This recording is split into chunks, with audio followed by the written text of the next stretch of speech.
due to the immediate cash flow issue the sport faces, but also the repercussions of the coronavirus pandemic if and when the season eventually restarts. There have been calls from some clubs about a discussion over lowering the salary cap to secure the long-term future of the game, but it's understood this seems unlikely at this stage.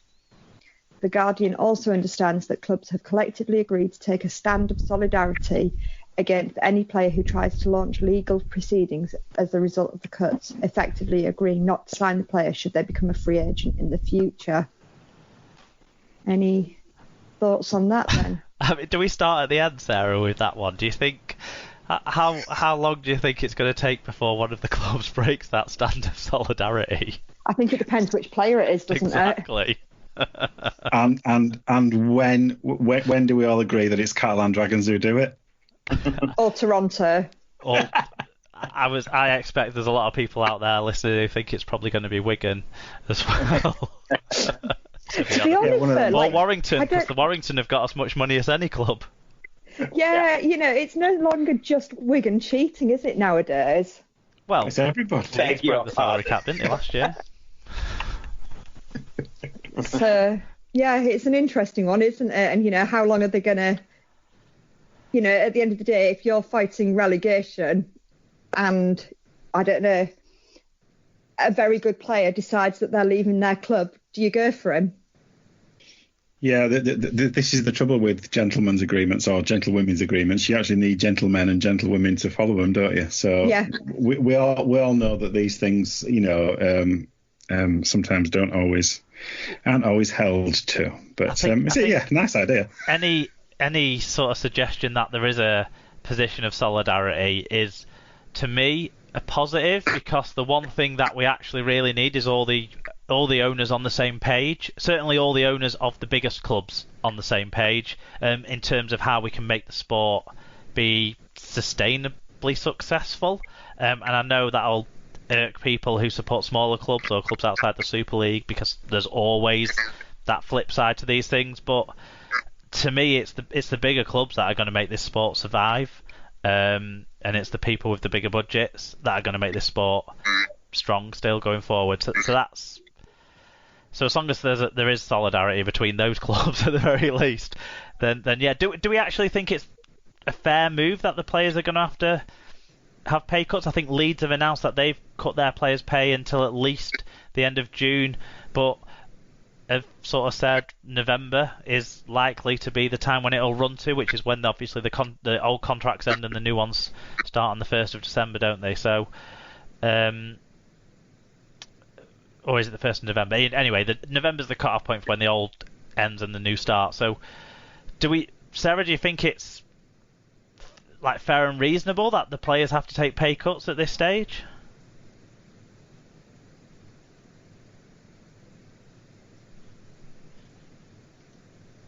Sarah? All gone quiet over there. Alan? On balance, yes, on the basis that a large percentage of what they get paid is for, the fact that they put themselves in harm's way on a week-to-week basis. The kind of the challenge of the physical challenge that the game consists of, and dicking about with toilet rolls in videos doesn't really count in the same way. So, frankly, they have to realise that, ultimately they get paid to play because people want to watch it on television and in the stadiums. If that isn't happening, then unfortunately, many people are having to take unpalatable actions at the moment. So, yes, I think it's perfectly reasonable. Fair enough. I think that obviously the issue is that they don't earn a lot of big money, do they? Rugby league players generally. There's you've got some top earners, but generally speaking, they earn sort of like a normal wage. So they have mortgages to pay, and they're on short-term contracts anyway. They don't get looked after at the end of their careers and stuff. They kind of they have to go out and work, and I guess it's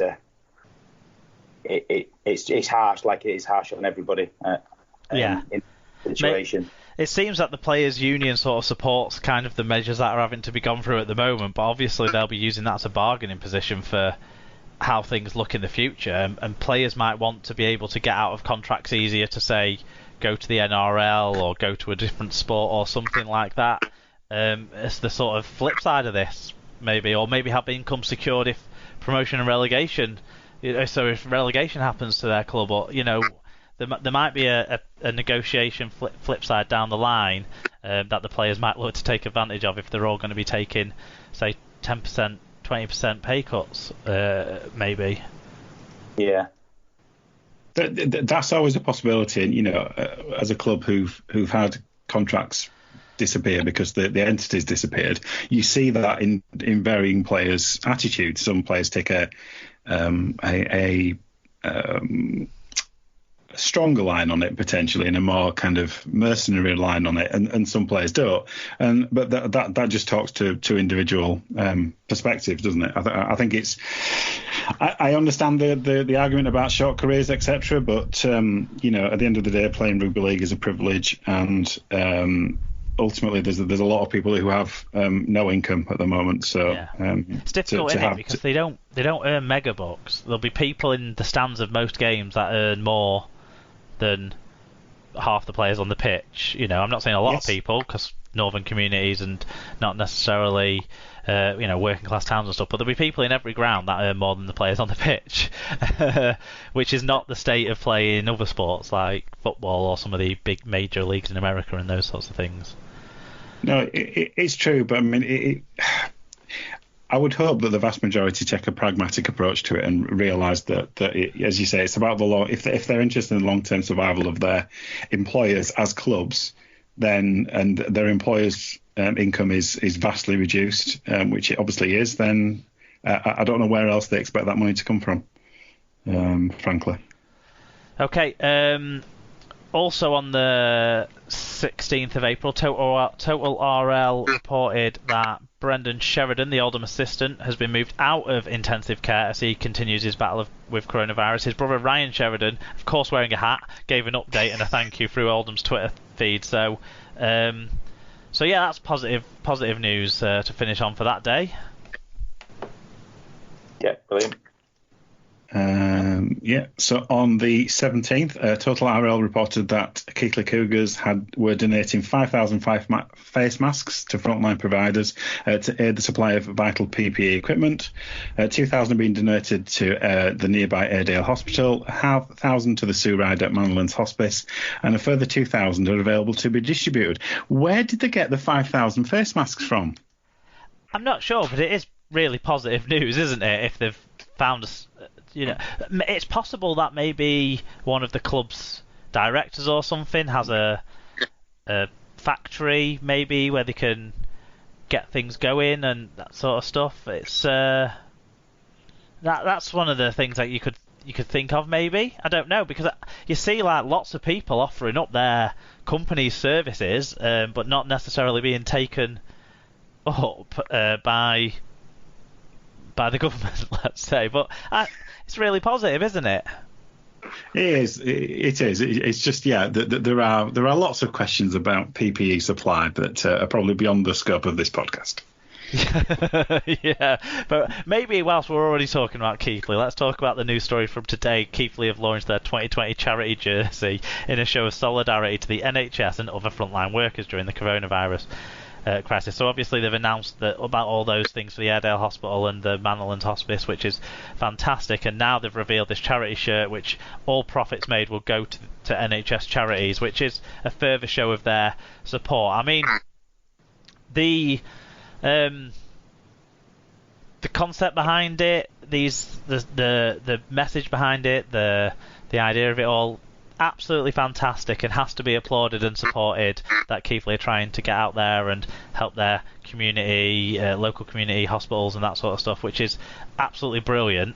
The design of the shirt, guys, anyone want to chip in first on that one?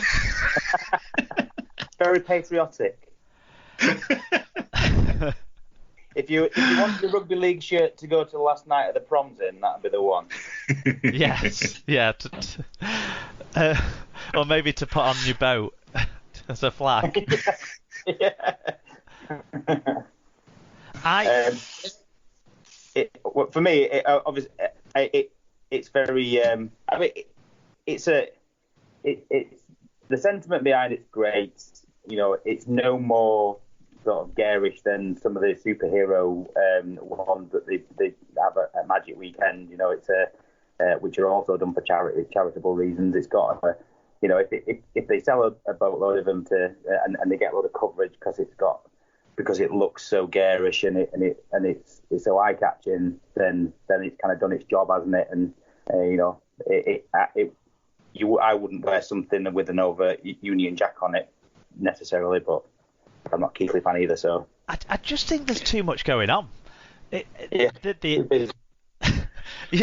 look at it, and the way they've actually integrated their sponsors logo into the Union Jack looks really neat and tidy, but the way they've then put the NHS logo with the rainbow around it, with their huge new badge that they have on the kits, I mean, that was already questionable when the season started, that huge new badge that Keighley have. It just, there's too much going on. It gives me a bit of a headache, but I think it's a fantastic idea. And maybe the final execution on shirts that people can wear will look a little bit different, because I just think that the red, white and blue, and then the rainbow, and then a blue within the rainbow, and then a white within that, and then the green of the bat.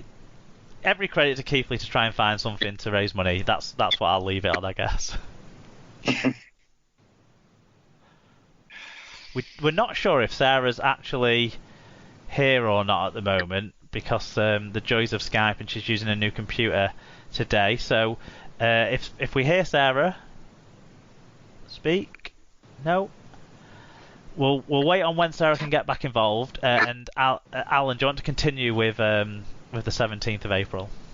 Yep, in more good news, Total RL have reported that Salford legend Tex Evans is no longer in intensive care after recovering from the coronavirus. Always good to hear. Yeah, another positive one there. And then on to the 18th of April, news emerged that England centre Callum Watkins has quit NRL side Gold Coast Titans and returned home to be with his father, who has contracted the coronavirus, which is why it fits into this news section. The former Leeds Rhino skipper, who's 29, joined the Australian side in June last year, but only made 8 appearances after his knee reconstruction surgery. The Titans have said they have accepted a request from Watkins for himself and his family to return to the UK immediately, ending a contract that was due to run until 2021. His manager Chris Orr said Watkins wanted to prove a point in Australia, but family comes first. Orr said they will now look at his options in the Super League to resume Watkins' career.